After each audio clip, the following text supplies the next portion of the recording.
All right, shall we? Okay. So we go to sociological perspectives regarding ethnicity. So we're starting with the functionalist. So functionalism and ethnicity.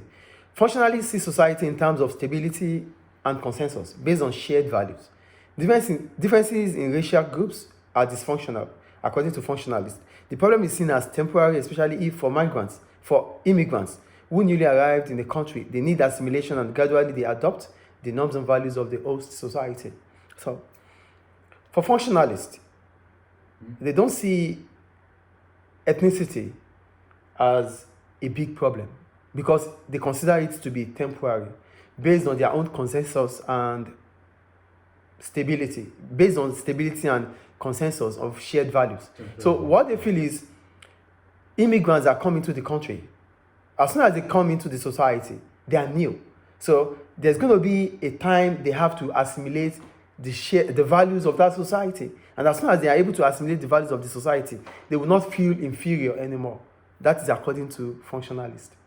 Okay. Do you get it? So you feel inferior. You are a minority ethnic group because you are just coming into the country. Yes. So at that time you came into the country, you need to assimilate to understand how things go within that society, their culture, their values.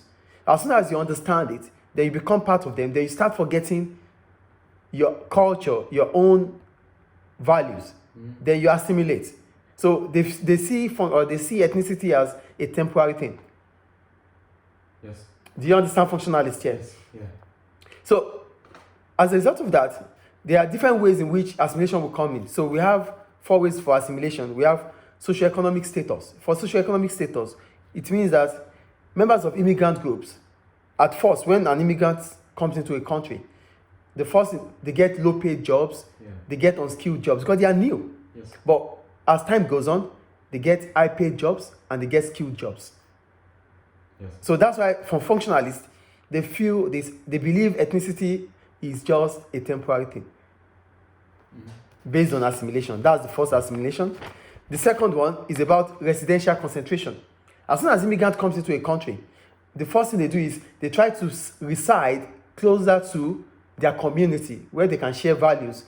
They can share values and those that know them well from the same country. But as soon as they acclimatize, they start moving away from those communities and start living alone. So they feel they are okay now, that they understand how things work within that society. So it's still temporary. So that's residential concentration. You came into a new country, you stay around those that understand the country, that you share the same values with. And as soon as you acclimatize, you move. So it is temporary. That's residential assimilation. Is it clear? Yes. And the third one is language attainment. Newly arrived immigrants are likely to speak their mother language. The next generation may be bilingual, and the next one may prefer not to even speak the language anymore. Yeah.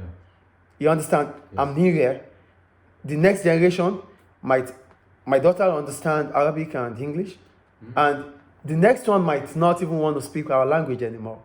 That's language in assimilation. Is it clear? Yes. And the last one, intermarriage, according to functionalists. For intermarriage, it said, marriages initially take place within the immigrant community, but over time, more members marry outside the community, which might make it difficult to pass on their culture to the next generation.